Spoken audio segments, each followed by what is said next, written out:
Hello नमस्कार, मैं हूं सोहेल अख्तर। आप देख रहे हैं जन न्यूज और इस वक्त में मैं लखनऊ प्रखंड में खड़ा हूं। लखनऊ मुख्यालय पर आप देख सकते हैं जनसंवाद का आपको दिखाई दे रहा होगा कि स्टेज लगा हुआ है। यहाँ पर आज जनसंवाद कार्यक्रम के तहत जो है डीएम साहब खुद यहाँ मौजूद होने वाले हैं। कुछ देर में डीएम साहब और एसपी साहब, उसी में आप देख सकते हैं काफ़ी संख्या में लोग आए हुए हैं और भी लोग आ ही रहे। अभी समय है तो कुछ स्टॉल्स लगी हुई है सरकार की तरफ से, कौन सा योजना कैसे क्या चल रही है, तो आइए आपको बताने की कोशिश करते हैं और जानने की कोशिश करते हैं।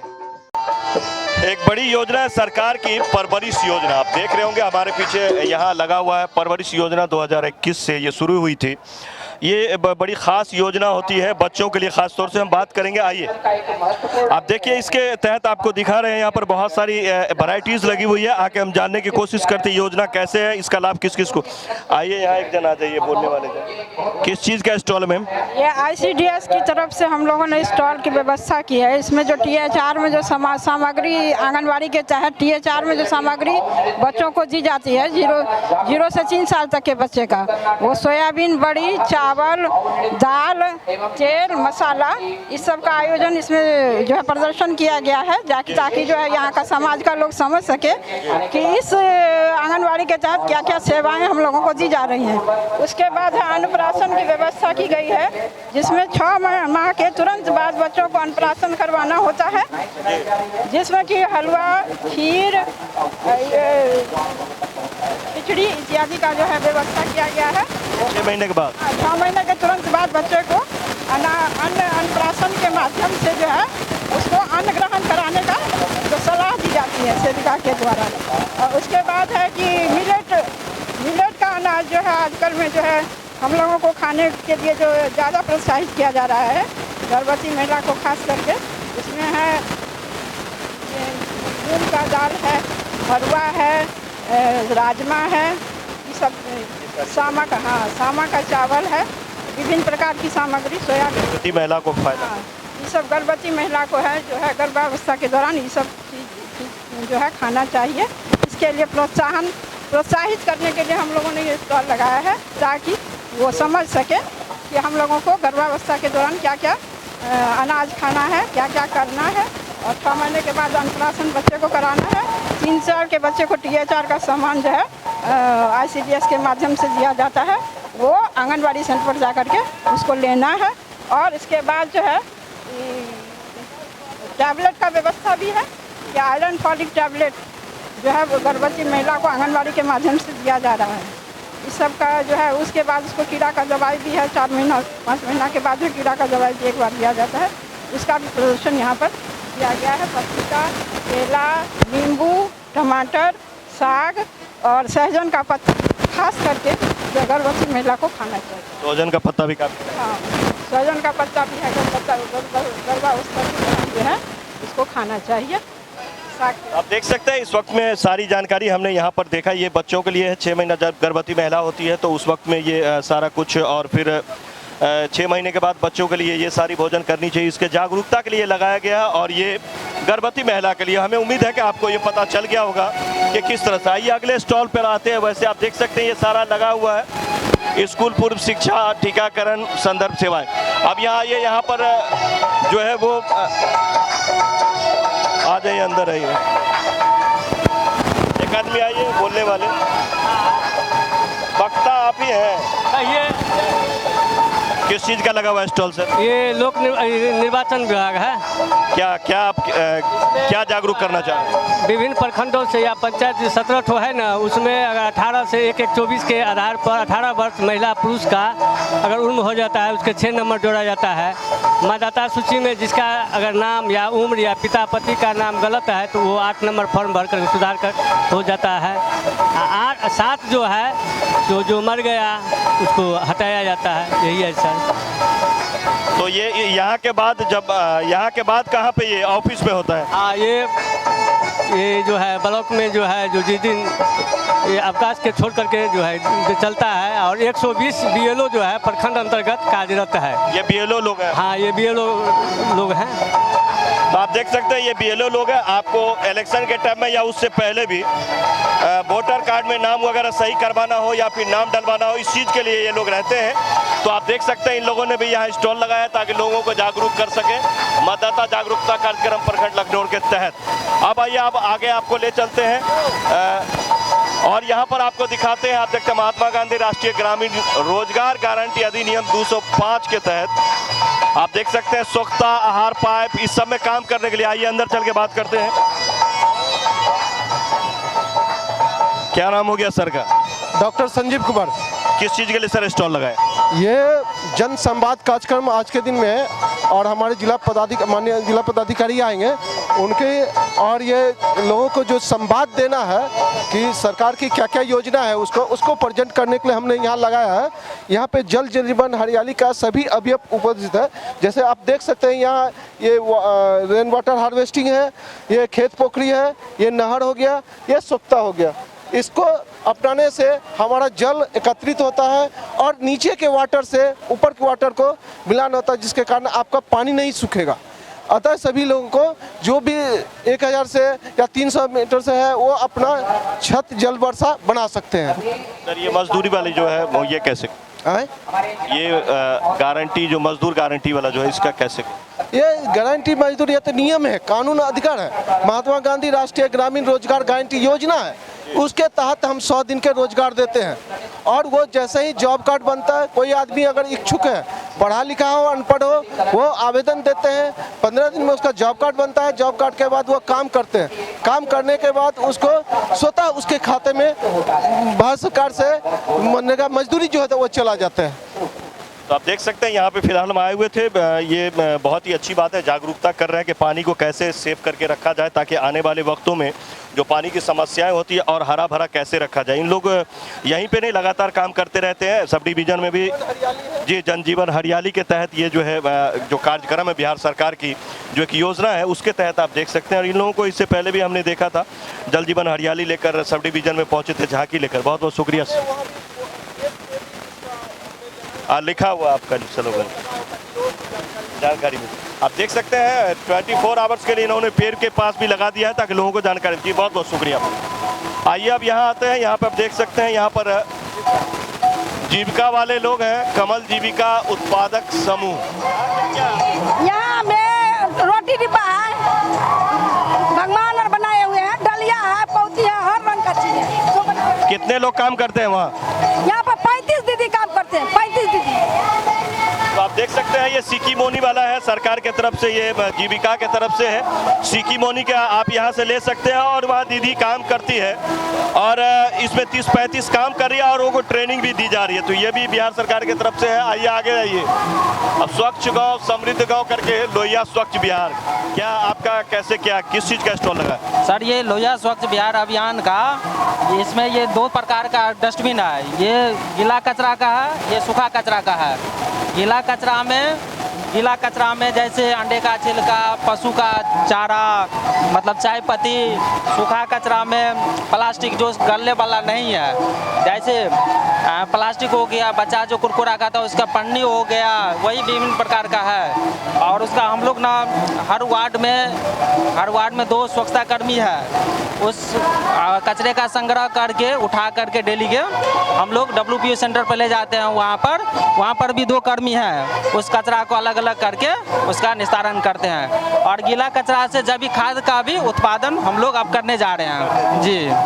तो आप देख सकते हैं यहाँ पे कचरा प्रबंधन को लेकर के स्टॉल लगा हुआ है। इनका कहना है कि ये 2 तरह का डब्बा आपको दी जाती है, जो डब्बा लेने जाते भी हैं आपके पास जो कर्मी है वो सफाई कर्मी।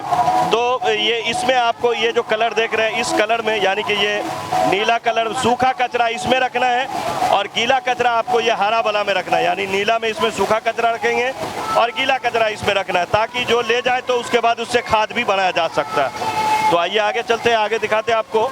यहाँ स्टॉल लगा हुआ आप देख सकते हैं, आयुष्मान कार्ड न हो तो हमारा मुफ्त इलाज कैसे होता है। आयुष्मान कार्ड और 5 लाख का मुफ्त उपचार। आइए यहाँ के देखते हैं। क्या नाम हो गया सर? मेरा नाम समीर कुमार है, मैं CHO हूँ यहाँ पे। के लिए सर लगाया स्टॉल?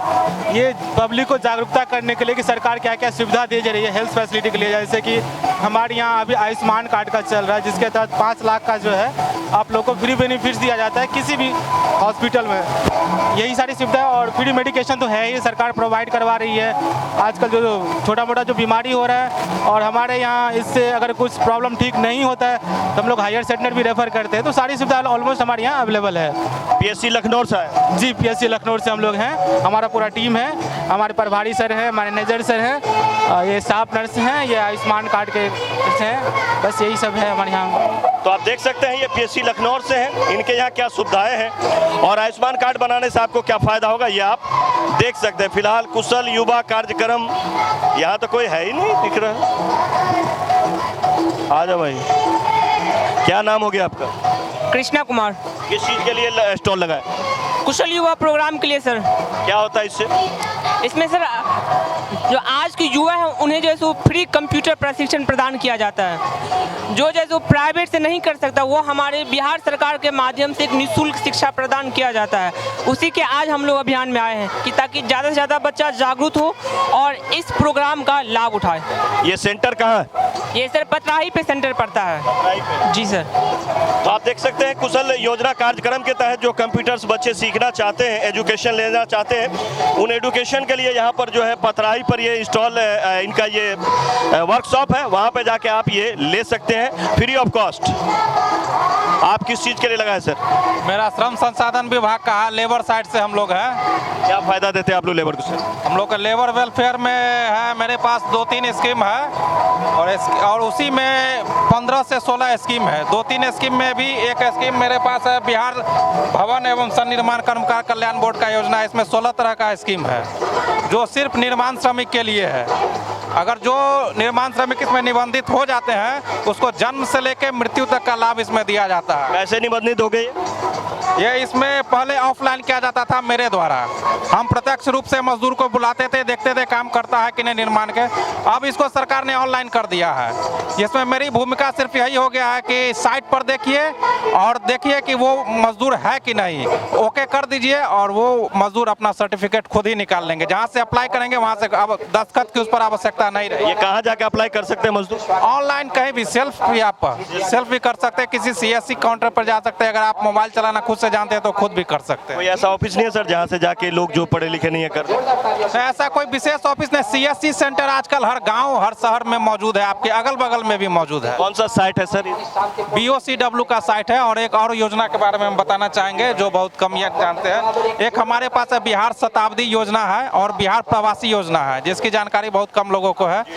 इसमें सामान्य रूप से जो जीवन मृत्यु जैसे हमारे आपको लगा रहता है सब व्यक्ति का, और यहाँ मृत्यु अगर किन्हीं की होती है, अगर स्वाभाविक मृत्यु होता है तो 30,000 रुपये हम लोग देते हैं। वही व्यक्ति अगर दुर्घटना मृत्यु हो जाती है तो 1 लाख रुपये हम लोग देते हैं।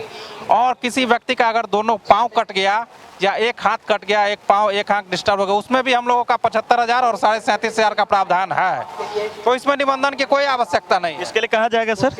इसके लिए आपको प्रमाण पत्र बनाना होगा। इसमें मुख्य रूप से आश्रित प्रमाण पत्र बनाया जाता है और बाकी सारा डॉक्यूमेंट उनके पास होता है जो व्यक्ति आवेदन करेंगे। ये किस ऑफिस में ये आवेदन करेंगे? जब सारा डॉक्यूमेंट तैयार हो जाएगा तो इसके लिए 2 ऑफिस निर्धारित, एक तो आप प्रखंड कार्यालय में जाके दे सकते हैं BDO साहब के ऑफिस में, और एक हमारा जिला में चलता है श्रम अधीक्षक का कार्यालय, वहाँ आप दे सकते हैं, और DM साहब के यहाँ भी दे सकते हैं। 3 व्यक्ति इसके लिए ऑथराइज्ड हैं, वहाँ आप जाके दे सकते हैं। तो आपसे अपील होगी कि इसके बारे में आप विशेष रूप से सभी दर्शकों को बताएं। इसमें मतलब आप ऐसा ये कोई भी काम नहीं बचा है जो मजदूर इसके अंतर्गत नहीं आता है। ठीक है, 88 तरह का प्रत्यक्ष रूप से है। इसके अलावा शिल्पकार के लिए दौड़ी बिनने वाला, चिट्टा बिनने वाला, रिक्शा, ठेला, सब्जी बेचने वाला सारे मजदूर है इसमें। कोई व्यक्ति नहीं छूटेंगे। यहाँ तक कि कृषि में नियोजन है तो वो भी व्यक्ति आएंगे। तो जीवन मृत्यु लगा रहता है। आपसे भी अपील है कि जन जन तक इसको फैलाएं। और जो हम लोग फील्ड में घूमते हैं तो देखते हैं बहुत गरीबी है। अगर किसी परिवार को अगर 30,000 रुपये हम स्वाभाविक मृत्यु के रूप में दिलवा देते हैं, बहुत बड़ी बात। ठीक है, और दुर्घटना होगा तो 1 लाख रुपया। और एक विशेष जानकारी, बहुत आदमी सोचते हैं कि ये हमको मिला हुआ है ब्लॉक से तो हमको नहीं मिलेगा। ऐसा नहीं है। हमारे विभाग से जो भी योजना है वो हर योजना के अलावे है। अलावे है। आप कुछ भी लिए हो, हमारे विभाग से अगर आपको नहीं मिला है तो आपको जरूर से जरूर मिलेगा। बहुत अच्छी जानकारी थी सर से अभी हमारी बात। क्या नाम हो गया सर आप? मेरा नाम चंदन कुमार गुप्ता हुआ, एलियो लखनऊ। एलियो लखनऊ है ये चंदन गुप्ता जी। अगर आपको ज़्यादा जानकारी चाहिए तो यहीं बैठते हैं, यहाँ से भी आप आके जानकारी ले सकते हैं। फिलहाल ये आपको बताएं कि श्रम संसाधन विभाग बिहार से हैं ये, और यहाँ पे जॉबरत हैं यानी कि कार्यरत हैं। बहुत अच्छी लेबर साइड से हैं। आप किसी भी डिपार्टमेंट के लेबर हैं, इन्होंने बताया 80-83 टाइप के इनके पास जो है वो लेबर की लिस्ट है। तो अगर नॉर्मल मृत्यु होती है तो 30,000 रुपये हर योजना के बाद जो आपको मिल रहा है, और कहीं एक्सीडेंटल होती है तो 1 लाख रुपये 1.25 लाख रुपये का योजना है ये। और अगर एक्सीडेंट में पैर वगैरह कट जाती है तो इलाज के लिए भी 70-75 हज़ार का योजना। तो ये बहुत ही बढ़िया चीज़ है, आप लोगों को इसकी जी जरूर सर। और हमारे यहाँ जो आप लोगों के द्वारा निबंधन जिनका होना है, अगर वो व्यक्ति निबंधित हो जाते हैं तो उनके घर अगर कोई संतान जन्म होता है उनके द्वारा, तो अगर पुरुष निबंधित है तो 6,000 रुपया 2 संतान के लिए। अगर महिला निबंधित है तो 90 दिन का मिनिमम वेजेज जो होता है, लगभग 32,000 अभी के परिप्रेक्ष्य में बन रहा है वो। और जैसे ही वो बच्चा बड़ा होगा, मैट्रिक इंटर में फर्स्ट करेगा, तो 10,000 से लेकर 25,000 तक का प्रावधान है। ठीक है, अगर वही बच्चा ITI में नाम लिखाता है, मेडिकल में नाम लिखा रहता है, पढ़ने में तेज है, तो उसका ट्यूशन फी जो होता है हमारे विभाग के द्वारा दिया जाता है। अगर कोई मजदूर है साइकिल से काम करने जाता है तो 3500 रुपये हम लोग साइकिल के लिए देते हैं। और मुख्य रूप से ये 5 साल तक के लिए ही होता है 50 रुपया में। ठीक है, 50 रुपये इसका सरकारी फी है। और आपका ऑपरेटर आपसे जो ले ले उसमें हमारी कोई भूमिका नहीं है। और इसमें समझ लीजिए इंश्योरेंस भी हो जाता है। अगर दुर्घटना मृत्यु होती है तो 4 लाख हम लोग दिलवाते हैं, और स्वाभाविक मृत्यु में 2 लाख दिलवाते हैं। ये सिर्फ निबंधित कामगार के लिए। और इसमें आप आयुष्मान कार्ड भी बनवा सकते हैं। 2 ही तरीके से बनता है, एक राशन कार्ड से और एक हमारा कार्ड जो बनवा लेगा उससे बनेगा। आप देख सकते हैं बहुत सारी सुविधाएं हैं मजदूर के लिए सरकार के पास। कभी अलग से भी हम इनसे बात करेंगे, सिर्फ ये खबर भी बनाएंगे कि क्या क्या योजनाएं रहती है, कैसे आप जुड़ सकते हैं और कैसे आपको लाभ मिल सकता है। फिलहाल अगर बात करें तो सरकार के पास बहुत बेहतरीन और अच्छी योजनाएं हैं। आइए, आप क्या लेके बैठे हैं सर? आपूर्ति विभाग से हम हैं, और आपूर्ति विभाग द्वारा राष्ट्रीय खाद्य सुरक्षा योजना अंतर्गत चयनित जो लाभुक हैं उनको डीलर के माध्यम से बायोमेट्रिक ऑथेंटिकेशन के पश्चात मुफ्त में खाद्यान्न उपलब्ध कराया जाता है। साथ ही नया राशन कार्ड का निर्माण, राशन कार्ड में संशोधन, किसी का नाम जोड़ना है, हटाना है या फिर प्रत्यर्पण करना है, इन सब कार्यों का। लेकिन सर परेशानी बहुत होती रहती है जनता को नाम जुड़वाने में, कटवाने में, सही कराने में। उसके लिए 2 प्रकार की सुविधा है। ऑनलाइन भी आप कहीं से भी किसी भी कैफ़े वगैरह से epds.br.gov.in पोर्टल पे आप ऑनलाइन अप्लाई कर सकते हैं, या फिर ऑफलाइन भी दूसरा मोड है जिसके माध्यम से भी कराई जा सकती है। Thank you sir. तो आप देख सकते हैं लगातार हम आपको दिखाएं कि इस वक्त में बिहार में क्या चल रही है। ये सारी वही योजनाएं हैं, और एक यहाँ पर, तो यहाँ पर भी आपको हम बताएंगे। वैसे आप देख सकते हैं बीमारी वगैरह के लक्षण, ओलंपिक से बचाव के जो है तरीके बताए जा रहे हैं। आपको जागरूक किया जा रहा है कि आपको मवेशी कैसे पालना। तो फिलहाल हम अपने 1 to 10 जो है यहाँ काउंटर लगी हुई थी जो हमने आपको दिखाया। फिलहाल यहाँ आज का जो जनसंवाद है इसमें यहाँ पर जिला पदाधिकारी आ रहे हैं, और हो सकता है कि SP साहब भी आए और DM दोनों साहब आने की संभावनाएं हैं। फिलहाल सारी योजनाओं के बारे में हमने आपको बताया। उम्मीद है आपको ये जानकारी अच्छी लगी होगी। और उसके बाद अब वेट करते हैं, थोड़ा बहुत इधर प्रोग्राम चल रहा है, इसके बाद DM साहब के आने की इंतजार चल रही है। तो जैसा कि आप देख सकते हैं जनसंवाद प्रोग्राम में हम लोग आए हुए थे, जहाँ पर जिला पदाधिकारी ने इसके बाद आए, यहाँ पहुँचने के बाद उन्होंने जो है वो दीप प्रज्वलित कर इस प्रोग्राम का शुरुआत किया। उसके बाद कुछ नुक्कड़ नाटक दिखाकर जो है वो यहाँ के छात्र छात्राओं ने जो है वो एक अभिनय करा, और उसके बाद जो है उन्होंने अपना संबोधन करा। संबोधन के बाद जो है आपने देखा होगा कि आइए आपको सुनवाते हैं। इस बीच उन लोगों के पाक दोपटा से स्वागत की गई सभी का। आप देख सकते हैं जिला पदाधिकारी और यहाँ के अनुमंडल पदाधिकारी और साथ में आए हुए सारे पदाधिकारियों का जो है अनुमंडल पुलिस पदाधिकारी सहित सभी का यहाँ पे पाक दोपटा से स्वागत किया गया, और उसके बाद सारी बातें रखी। आइए आपको सुनवाते हैं इस मौके पर DM ने क्या कहा। यहाँ पे लखनऊ पूर्वी, लखनऊ पश्चिमी और लखनऊ पहनिया पंचायत से आए हुए सभी सम्मानित जनप्रतिनिधिगण, हमारे बीच उपस्थित लखनऊ प्रखंड के प्रखंड प्रमुख प्रतिनिधि, प्रखंड उप प्रमुख प्रतिनिधि, सभी सम्मानित मुखिया जी, सम्मानित सरपंचगण, सम्मानित वार्ड सदस्य, सम्मानित सरपंचगण, सभी माताओं बहनों, विभिन्न पंचायतों से आए हुए सभी सम्मानित निवासीगण, मीडिया के भाइयों, प्यारे बच्चों, बहुत ही अच्छा कार्यक्रम देख रहे थे। पूरा था खास तौर पे जो बच्चों के द्वारा नुक्कड़ नाटक प्रस्तुत किया जा रहा था, बहुत ही खूबसूरती से उन लोगों के द्वारा जो बातें बताई जा रही थी, बातें तो बहुत अच्छी है ही, हम लोग जान ही रहे थे, और जो बच्चों का जिस तरीके से अभिनय था और जो अपना संवाद उनकी डिलीवरी थी वो भी बहुत अच्छा सभी बच्चे कर रहे थे। अभी एक नुक्कड़ नाटक और है स्वच्छता वाला भी, क्योंकि उनको कुछ टीम को तैयारी में समय लगना था, तो इसलिए अब उसको बाद में पोस्ट किया जाएगा अभी, ताकि कार्यक्रम बाधित ना हो, रुके नहीं।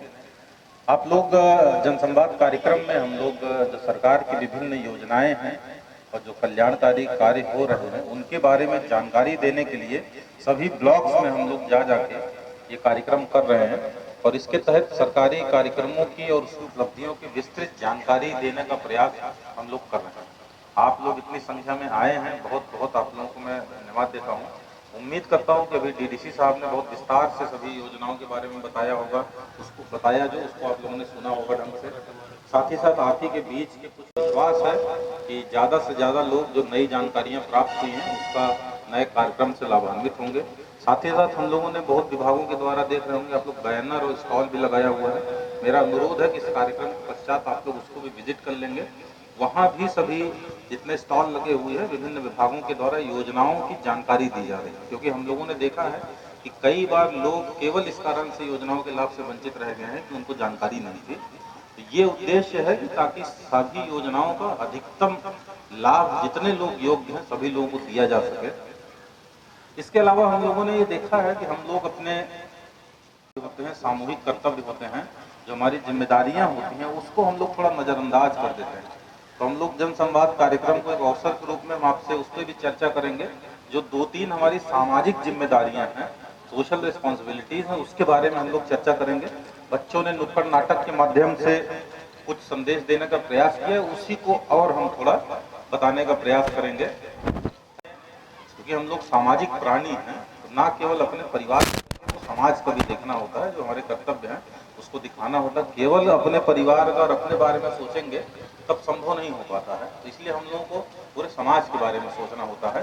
तो उसी के बारे में सब चर्चा करेंगे। तो सबसे पहले जो 8 ताकि हम सभी लोग लाभान्वित हों। अभी जो नुक्कड़ नाटक के माध्यम से बच्चों ने शराबबंदी के बारे में बहुत अच्छा संदेश दिया। आप सभी लोग जानते हैं कि पूरे बिहार राज्य में 2016 से पूर्ण शराबबंदी लागू है, और आप ये भी जानते हैं जब कोई भी कानून लाया जाता है उसका उल्लंघन करने वाले आपराधिक तत्व जरूर पैदा हो जाते हैं। तो इसमें भी वही हुआ कि शराब के अवैध निर्माण में, उसके अवैध बिक्री में, अवैध परिवहन में कुछ अपराधी इसमें लगे, और हमारे पुलिस के द्वारा, उत्पाद विभाग के द्वारा लगातार ऐसे लोगों के खिलाफ कार्रवाई की जा रही है। खुद से सूचना संग्रहण करके छापेमारी की जाती है, गाड़ियां पकड़ी जाती हैं। साथ ही साथ आप लोगों के द्वारा जो टोल फ्री नंबर पर सूचना दिया जाता है, उस सूचना के आधार पर भी छापेमारी करके कार्रवाई की जा रही है। अभी इसी वर्ष 2 लाख लीटर से ज़्यादा शराब जब्त की गई है, और कई सारे माफियाओं को पे कार्रवाई करते हुए उन्हें जेल भेजा गया। हम लोग कार्रवाई कर रहे हैं, बहुत सारे वाहनों को राज्यसात भी किया, लेकिन ये चूंकि एक ऐसी बीमारी है, ये सामाजिक बीमारी है कि केवल कानून बनाने से और केवल लोगों को दंडित करने से इसमें कमी तो आती है, लेकिन पूरी तरीके से जड़ से तभी समाप्त हो पाएगी जब हम सभी लोग अपनी जिम्मेदारियों को इस संबंध में समझें और इसको एक सामाजिक बीमारी के रूप में इसको समझें। केवल इस रूप में नहीं लेंगे, कोई कानून बना हुआ है, कानून के रूप में अगर केवल देखेंगे तब ये समस्या जड़ से कभी नहीं खत्म हो पाएगी। अभी नुक्कड़ नाटक में भी वो बताया कि अपने पत्नी को मारने का, पीटने का भी प्रयास कर रहे थे, हालांकि शराब के कारण उनका स्वास्थ्य इतना खराब हो गया था कि वो पत्नी पे हाथ उठाए और खुद ही गिर के चले गए। जो हमारे डॉक्टर जो बच्चा अभिनय कर रहा था बहुत बढ़िया, उसने शब्द बोला कि आया, देखा, 1 सेकंड में बता दिया कि निकल लिए ये। तो बहुत अच्छा लगा हमको, एकदम प्राउड था। जोरदार तालियों से मैं कहूँगा एक बार। और ये सच्चाई भी, शराब पीने वाला व्यक्ति का स्वास्थ्य इतना खराब हो जाता है, इसमें तो कोई चर्चा का विषय है। सबको पता है कि बहुत डैमेजिंग होता है, उनका लीवर सबसे ज्यादा खराब हो जाता है, शरीर के अन्य अंग कमजोर पड़ जाते हैं। सारा विषय ये बहुत बड़ी बात नहीं है कि पति को पीटने जा रहे थे और गिरे, खुद ही निकल गए, ये हो जाता है। तो जो घर की हमारी बहुएं हैं, बहनें हैं, जो अपने पति से बचा के घर चलाने के लिए कुछ पैसे रखती हैं, कुछ अपने जेवर रखती हैं कि परिवार में कभी इमरजेंसी आएगी तब उस पैसे का प्रयोग करेंगे। शराबी व्यक्ति उसको भी जाकर छीन लेता है, उसको भी उड़ा देता है। और जो अपना उसको प्रतिदिन कमाई करके परिवार के पालन पोषण में लगाना चाहिए, बच्चों की पढ़ाई में लगाना चाहिए, उसको शराब में उड़ा देता है। अब वो पैसा शराब में चला जाएगा तो बच्चों की पढ़ाई भी बाधित होती है, परिवार की आर्थिक स्थिति खराब होती है, बच्चे भुखमरी के कगार है। तो आप सभी लोग इस चीज़ को सब समझते ही हैं, क्योंकि हम लोग दिनचर्या में ऐसे भाग दौड़ में उलझे रहते हैं तो कभी सोचने का समय नहीं मिलता है। तो इसीलिए जनसंवाद में हम बस उठाना चाह रहे हैं मुद्दा, बस आप लोग इस पर चर्चा करिएगा कि ये सोचने की बात है कि इसको किस तरीके से समाज से उखाड़ फेंका जाए। इसमें यही है कि आप सभी लोग गांव में सभी परिवार एक समाज बहुत जो है एक एकता रहती है, तो चर्चा करें। जो व्यक्ति शराब के इस बीमारी से ग्रसित है उनको समझाने का प्रयास करें अपने स्तर से, सामूहिक स्तर से। ये नहीं कि एक अकेला आदमी, पूरे समाज के लोग जब समझाएंगे, क्योंकि अकेला आदमी कोई समझाने जाएगा तो हो सकता है उनसे लड़ाई भी कर लें कि आप कौन होते हैं दखल देने वाले। जब सामुदायिक रूप से सभी जनप्रतिनिधि, सभी अन्य प्रबुद्धशाली लोग समझाने का प्रयास करेंगे तो ऐसे व्यक्तियों पर भी प्रभाव पड़ता है उसका, तब लोग शराब छोड़ेंगे। और उसके बाद भी नहीं मानते हैं तो उनको निंदा करिए, उनको सामाजिक रूप से बहिष्कार करने का प्रयास करिए, तिरस्कृत करिए। तो ये सब काम जब हम लोग करेंगे तब जाके फिर समझ में आएगा, क्योंकि हर व्यक्ति सामाजिक प्राणी। वो सरकार के जो कार्यक्रम है 7 निश्चय का, उसके बारे में बात करूंगा। केवल युवाओं के लिए चूंकि बहुत महत्वपूर्ण कार्यक्रम, 3 कार्यक्रम सरकार ने चलाए थे 7 निश्चय के अंतर्गत, और उसके तहत हम लोगों ने जितना उम्मीद किया था कि जितने आवेदन आएंगे, जितनी अपनी जिला की जनसंख्या है, तो उसकी तुलना में उतने आवेदन नहीं प्राप्त हुए हैं। इसलिए मैं उसका जिक्र यहाँ करना चाह रहा हूँ कि बहुत ही लाभकारी, प्रभावशाली कार्यक्रम है, युवाओं के लिए बहुत ही लाभप्रद है, उनके करियर के लिए बहुत लाभप्रद है। उसके बावजूद हम लोग 100% जितना हो सकता है उतना आवेदन नहीं आया है, तो कहीं न कहीं जानकारी का अभाव लगता है। इसलिए हम चर्चा करना चाहेंगे। तो 3 कार्यक्रम है, एक तो बिहार स्टूडेंट क्रेडिट कार्ड योजना, दूसरा कुशल युवा प्रोग्राम, तीसरा स्वयं सहायता भत्ता योजना। अब स्टूडेंट क्रेडिट कार्ड योजना उन लोगों के लिए लाई गई कि जो की फीस भरने के लिए सक्षम नहीं थे, तो ऐसे परिवार पहले बैंकों से, बाजार से जाके ऋण लेते थे, और वो ब्याज दर उस ऋण का बहुत ज़्यादा होता है, या साथ ही साथ उसमें सिक्योरिटी, मोर्टगेज ये सब लगता है। ऐसे तो बैंक लोन दे नहीं देता, कुछ कागज चाहिए होगा, सिक्योरिटी चाहिए होगी, तभी लोन देगा कि आप भाई आप उसको वापस कर पाइएगा कि नहीं। तो इस कारण से कई परिवार उस लोन लेने में सक्षम नहीं हो पाते थे, या लोन लेते भी तो ब्याज दर का भार इतना ज़्यादा हो जाता था, उससे परिवार को बहुत कठिनाई होती थी। तो बिहार स्टूडेंट क्रेडिट कार्ड योजना के अंतर्गत सरकार के द्वारा जो उच्च शिक्षा ग्रहण करना चाहते हैं बच्चे, उनको 4 लाख रुपए तक का बहुत ही कम ब्याज पे ऋण उपलब्ध कराया जाता है, शिक्षा ऋण। और इसके लिए कोई सिक्योरिटी, मोर्टगेज की भी आवश्यकता नहीं होती है। जिला निबंधन परामर्श केंद्र पर जाके आवेदन किया जाता है, आप जो DRCC है, और इसका स्वीकृति होने के पश्चात आपको 4 लाख तक का ऋण दिया जाता है, उससे आप अपनी फीस भर सकते हैं। बहुत सारे बच्चे इससे लाभान्वित हुए हैं। तो मैं अनुरोध करूंगा और ज़्यादा से ज़्यादा लोगों को बिहार स्टूडेंट क्रेडिट कार्ड योजना के बारे में बताएं। दूसरा प्रमुख कार्यक्रम है जो बच्चों के लिए है, वो कुशल युवा प्रोग्राम। कुशल युवा प्रोग्राम के तहत प्रत्येक 10वीं पास छात्र या छात्रा इसके तहत आवेदन करके अपना निबंधन करा सकते हैं। फिर उनको ट्रेनिंग दिया जाता है। ट्रेनिंग किस बात की दी जाती है? एक तो कंप्यूटर और इंटरनेट, इन सब के बारे में जानकारी दी जाती है, भाषा के बारे में जानकारी दी जाती है, सॉफ्ट स्किल के बारे में जानकारी दी जाती है। अभी हमारे बीच के एक लाभुक ने अपना अनुभव उसमें साझा किया कुशल युवा प्रोग्राम के तहत। आपने खुद देखा, मतलब कितने अच्छे तरीके से उसने अपनी बातों को रखा। अब सही बात मैंने सुना, उनको बहुत सही बात बोली। आज के समय पे कोई भी ऐसा क्षेत्र नहीं है जहाँ पे कंप्यूटर ज्ञान की जरूरत ना पड़े। कोई भी आप काम करिएगा, कंप्यूटर जरूर आ जाता है उसमें। चाहे आप ट्रेन का टिकट कराने जाइए, बैंकिंग सुविधा हो, हर जगह उसके ज्ञान रहने से बहुत सहूलियत हो जाती है। नहीं तो पहले के ज़माने में बैंक पैसा निकालने के लिए बैंक में जाना पड़ना, वहाँ जाके निकालना। लेकिन जो लोग सीख लेते हैं ऑनलाइन बैंकिंग कर लेते हैं, बहुत आसानी से हो जाता है। तो कोई भी आप अभी मतदाता जागरूकता के लिए जो नुक्कड़ नाटक हुआ, उसमें भी आप अपना निबंधन कराने के लिए भी सब ऑनलाइन प्रक्रिया है। तो ये सब जो सीख लेता है हर जगह काम आता है। चाहे आप अपनी निजी क्षेत्र में नौकरी करना चाहें, सरकारी क्षेत्र में नौकरी करना चाहें, अपना व्यवसाय करना चाहें, हर जगह कंप्यूटर ज्ञान की जरूरत पड़ती है। बिल्कुल सही उस बच्चे ने बताया इस बात को। तो इसी कुशल युवा प्रोग्राम के तहत बच्चों को अगर इसकी ट्रेनिंग दी जाती है तो हर जगह उसको लाभ होता है। साथ ही साथ हिंदी भाषा का, इंग्लिश भाषा की जानकारी दी जाती है। अब बिल्कुल सही बात है, लिखना पढ़ना तो लोग जानते हैं, लेकिन अपनी बातों को रख पाना लोगों के सामने, ये इसके लिए ट्रेनिंग की जरूरत पड़ती है।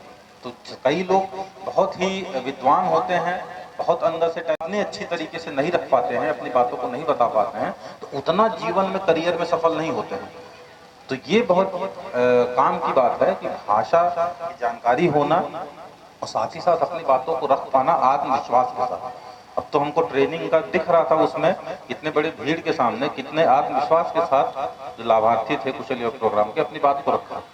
साथ ही साथ कुछ सॉफ्ट स्किल्स होती हैं, वो आपको किस तरीके से, आपका आदत किस तरीके से होनी चाहिए, किस तरीके से आपका बिहेवियर होना चाहिए, व्यवहार किस तरीके से हो, किस तरीके से अपने आप को प्रस्तुत करें, तो ये सब चीजें जो हाव भाव होती है ना, ये दर्शाती हैं कि आपके अंदर कितना आत्मविश्वास है, आपको सामने वाला व्यक्ति कितनी गंभीरता से लेगा, ये इन्हीं सब बातों से, छोटी छोटी बातों से पता चलता है। कोई भी व्यक्ति अगर आपको पहली बार मिलता है, अगर वो आपसे नजरें नहीं मिला पा रहा है, वो शर्मा रहा है, नाखून काट रहा है या नीचे देखने लगता है, आपको देख के डरा सहमा दिखता है, तब आप उसको हमेशा ही बहुत हल्के में लेंगे, लगेगा कि बहुत कमजोर आदमी है, बहुत दम नहीं है, भले ही अंदर से कितना टैलेंटेड हो, कितना विद्वान हो, कितना दिमाग तेज हो। लेकिन अगर कोई दूसरा आदमी भले ही अंदर से थोड़ा कम ही हो पहले वाले से, और लेकिन एकदम टिप टॉप बढ़िया ड्रेस करके और एकदम टाइटली खड़े हो गए, आत्मविश्वास के साथ आपके सामने अपनी बात रख रहे हैं, तब बहुत उसको आप सीरियसली लीजिएगा, नहीं भाई बहुत दम है इसमें। तो ये छोटी छोटी जो चीजें होती हैं, और किस तरीके से, अब कोई दुकानदार है, अगर उनके यहाँ कस्टमर आता है, अगर उससे झिड़प के बात करेंगे, लीजिए अपना सामान, इतना पैसा दीजिए, तो उनका दुकान चलेगा? नहीं चलेगा। तो उसमें ये सब सॉफ्ट स्किल्स हैं, मतलब छोटी छोटी ऐसी स्किल हैं, जब जैसे जो प्यार से दुकानदार करते हैं, जो व्यवहार अच्छा लगता है, उनके यहाँ लोग ज्यादा जाते हैं। तो ये छोटी छोटी स्किल्स हैं जो आगे करियर में बहुत फायदा करती हैं। तो लोगों को ये सब चीजें सिखाई जाती हैं कुशल युवा प्रोग्राम के तहत। तो ये दिख रहा था तो ट्रेनिंग का सर, हमको याद है कि हम लोग भी जब ऐसे कभी भाषण या कुछ बोलते थे पहले, तो हम लोगों को काफी झिझक होती थी बोलने में। तो आजकल के बच्चे देख रहे हैं जो ट्रेनिंग वेनिंग करते हैं, बहुत अच्छे तरीके से बोलने लगते हैं। यहाँ तक कि हमको जैसे तो चलो पोडियम है, कई बार बिना पोडियम नहीं, तो उस समय छोटा छोटा बस हम लोग जो फेस किए उसका उदाहरण बता रहे हैं। अगर हैंड एक में माइक पकड़ लिए तो समझ में नहीं आता तो दूसरे हाथ का करें क्या? हाँ, तो ये अब तो बाद में फिर निकाला नहीं, दोनों हाथ से पकड़ेंगे। तो धीरे धीरे ये शुरू में केवल दिमाग से सोची गई तकनीक थी, लेकिन उसके बाद फिर आत्मविश्वास अपने आप बढ़ता गया। जब 2-3 बार आप बोलिएगा माइक पकड़ के, तब आपका ध्यान भी नहीं जाएगा। पहली बार अगर कभी संबोधित करिएगा, हमारे अधिकारी लोग भी हैं, अगर कभी हैंड फ्री माइक खुले में करिए ना, तो समझ में आए दूसरा हाथ ले जाएगा, जेब में डाले कि बाहर रखे रहें, दोनों पकड़े। तो ये छोटी छोटी इस तरीके के आपको उदाहरण बताते हैं जो इन सब ट्रेनिंग में बताई जाती है और जो बहुत कारगर होती है। तो ये बहुत किसी भी करियर में कोई बच्चा जाएगा कुशल युवा प्रोग्राम के तहत लाभ अगर प्राप्त करता है तो उसको हमेशा ही समर्थन उसका मिलेगा, उसका लाभ मिलेगा आगे करियर में। स्वयं सहायता भत्ता योजना है, इसके तहत कोई भी 12वीं पास छात्र या छात्रा अगर रोजगार की तलाश कर रहे हैं तो 2 साल तक सरकार के द्वारा 1000 रुपया प्रति माह भत्ता सहयोग राशि के रूप में दिया जाता है। साथ ही ऐसे बच्चों को भी कुशल युवा प्रोग्राम के तहत ट्रेनिंग प्रदान कर दी जाती है ताकि वो जो रोजगार तलाश कर रहे हैं उसमें सहूलियत हो। तो तीनों ही कार्यक्रमों के द्वारा आप लोग देख सकते हैं युवाओं के लिए कितना लाभकारी है, चाहे उच्च शिक्षा ग्रहण करना चाहते हो, चाहे रोजगार की तलाश कर रहे हो, हर क्षेत्र के लिए सरकार के द्वारा इसमें मदद की जा रही है। मैं अनुरोध करूंगा इसके बारे में ज्यादा से ज्यादा लोगों को जानकारी दें ताकि लोग इसका और लाभ उठा पाएं।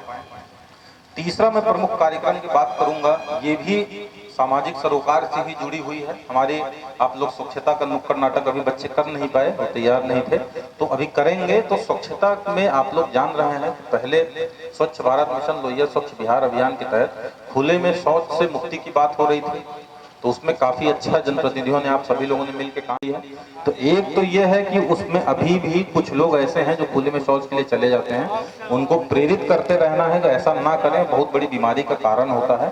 लेकिन दूसरी जो गंभीर समस्या बीमारी की है वो हमारी पंचायतों में कचरा, जो गंदगी है, उससे बहुत बीमारियां फैल रही हैं। तो उसी को निदान के लिए सरकार के द्वारा जो अभियान लाया गया, इसके तहत ग्राम पंचायतों में स्वच्छता कार्यक्रम शुरू किया जा रहा है और कई पंचायतों में शुरू हो गया है, कुछ पंचायतों में जिनमें नहीं हुआ भी मार्च के पहले शुरू किया जाना है।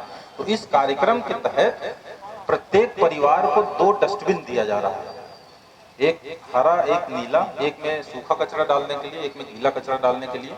साथ ही साथ बाथरूम में बाल्टी के रूप में उसका प्रयोग कर रहे हैं। तब सोचिए इतना महत्वपूर्ण काम के लिए दिया गया है। अब समझना जरूरी है कि आज के समय पे प्लास्टिक का प्रयोग बहुत ज्यादा हो गया, प्लास्टिक का कचरा बहुत ज्यादा होता है। साथ ही साथ जो विद्युत, जो इलेक्ट्रॉनिक्स आइटम्स हैं, बल्ब, ट्यूबलाइट, बैटरी, ये सब पहले इतना नहीं होता था, बहुत ज्यादा प्रयोग होता है तो ज्यादा कचरा हो रहा है। अब इन सब कचरों से जो हम लोग अपने पंचायतों में आसपास फेंक दे रहे हैं, ये प्लास्टिक वगैरह कभी है तो बीमार ही करेगा हम लोगों को, तो हजारों लाखों साल तक वैसे पड़ा रह जाता है। तो अब ये कचरे हम लोग अगर पंचायत में फेंक रहे हैं तो आप समझ लें वो जितना डाले जा रहे हैं ना, इकट्ठा हो रहा है सर, और कैंसर और बहुत गंभीर बीमारियां इससे फैलती हैं, अभी ही होने लगी हैं। अब आज से कुछ साल बाद का सीन आप लोग सोच लीजिए, आज से 15 साल बाद अभी हम उसको वहां से हटा के नहीं फेंकेंगे तो सोचिए इकट्ठा होता रहेगा साल दर साल। पहले प्लास्टिक का प्रयोग कम होता था, अब तक बहुत बढ़ गया। तो इसीलिए बहुत ही समझ लीजिए आपदा की स्थिति है कि उसको हटाना पड़ेगा, साथ साथ कचरा हो रहा है फिर हटता रहे प्रतिदिन वो। तो इसमें आपसे सहयोग की अपेक्षा है कि जो डस्टबिन दिया जा रहा है उसको कचरा के रूप में, कचरा रखने के लिए उसका प्रयोग करें, हमारे स्वच्छता कर्मी आए उनको दे दें। दूसरे सहयोग की अपेक्षा ये है कि इस कार्यक्रम को, पूरे कार्यक्रम को चलाने के लिए 30 रुपया प्रति माह प्रति परिवार शुल्क निर्धारित किया गया है, ताकि हमारे स्वच्छता कर्मियों को उसी से मानदेय दिया जाए। दीक्षा खरा सुना हुआ है, एक बार हाथ खड़ा कर देंगे, चलिए ठीक है। इससे ये भी पता चला कि कुछ लोगों को नहीं सुने थे और साथ ही साथ आप लोग अभी सुन रहे हैं बातों को, ध्यान आपका है इस तरफ, तो दोनों बातों की खुशी हुई है मुझे। तो इस कानून के बारे में जो लोग नहीं जानते बता दें कि 2016 से ये लाया गया और इसलिए लाया गया कि जब पहले कोई भी कार्यक्रम से व्यतीत कोई भी व्यक्ति होता था, कोई शिकायत होती थी किसी सरकारी योजना से, तो जब वो कार्यालयों में आवेदन देते हैं तो हम लोग संबंधित विभाग को भेजते हैं कार्रवाई करने के लिए। अब वो चूंकि अन्य काम भी हम लोग को रहते हैं तो नियमित अनुश्रवण उसका नहीं होता, तो इस वजह से उसके निष्पादन में समय लग जाता है। अब इस समस्या को समझते हुए कानून लाया गया, अनुमंडल स्तर पे और जिला स्तर पे लोक शिकायत निवारण पदाधिकारी स्थापित कर दिए गए और उनको सिर्फ यही जिम्मेदारी दी गई है कि उनको लोगों की शिकायतों को सुनना है, उसका निस्तारण कराना है। जल जीवन हरियाली अभियान के तहत जल संरक्षण के लिए और हरियाली वृक्षारोपण के लिए सरकार के द्वारा 2019 से इसमें अभियान चलाया जा रहा है और इस अभियान का एक प्रमुख अवयव है, कंपोनेंट है कि लोगों को जागरूक करना कि लोग भी इसमें अपना सहयोग करें, सभी व्यक्ति, सभी परिवार। तो इसके अंतर्गत सरकार के द्वारा जल संरक्षण के लिए सभी सरकारी भवनों पे रेन वाटर हार्वेस्टिंग संरचना, जो छत वर्षा जल संरक्षण की संरचना है, उसका निर्माण करा रहे हैं।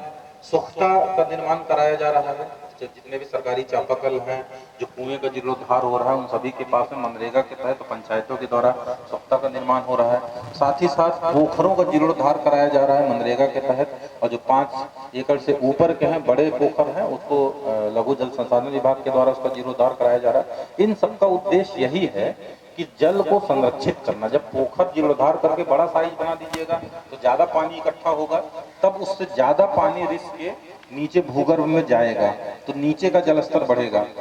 अगर बारिश का पानी छत वर्षा जल संचयन संरचना का आप लोग निर्माण करा देते हैं सरकारी भवनों पे, अगर जो हो रहा है तो बारिश का पानी जो छत पे गिरता है, अगर वो संरचना नहीं रहती है तो बहता है सड़कों पे, भाप बन के उड़ जाता है।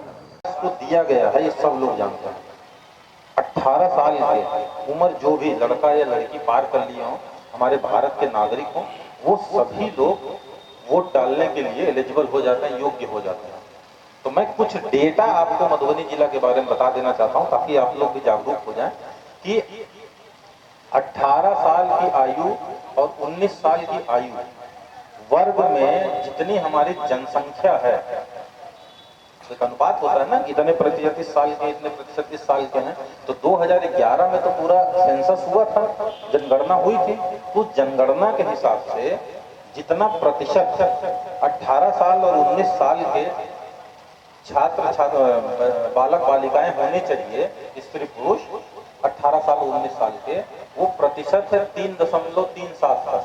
मतलब कुल जनसंख्या का 3.37% 18 साल और 19 साल के बीच का होना चाहिए। लेकिन हमारा जो मतदाता है उस कैटेगरी में जो 18 साल और 19 साल के मतदाता हैं, मतदाता की संख्या हमारे मतदाता सूची से है, वो आप लोग जान के आश्चर्य होगा कितना कम है। तो 0.28, मतलब कितना गैप है, देख रहे हैं। मतलब जहाँ 3.37 11 की जनसंख्या के हिसाब से होना चाहिए, थोड़ा बहुत परिवर्तन होगा। अगर 10 सालों में अनुपात बिगड़ा होगा, अगर कम भी हुआ होगा 3% हो जाएगा, 3.25 हो जाएगा। लेकिन अब सोचिए 1 से भी नीचे है, 0.5 से भी नीचे है 18 साल और 19 साल के जो मतदाता का अनुपात। तो इसका अर्थ ये हुआ कि हमारे 18 साल और 19 साल के बहुत से महिला पुरुष, मतलब बालक बालिकाएं अभी मतदाता सूची में नाम नहीं जुड़वाए हैं। अब उसका कारण है, कुछ बच्चों को आप लोग पढ़ने भेज देते हैं, बाहर पढ़ रहे हैं या काम करने के लिए चले गए लोग, तो अभी त्योहार का समय है और विशेष संक्षिप्त पुनरीक्षण कार्यक्रम चल रहा है। ये 9 दिसंबर तक उसमें अभियान के रूप में आवेदन लिया जा रहा है। तो बीएलओ से संपर्क करके आवेदन दिलवा दें या ऑनलाइन भी स्वयं।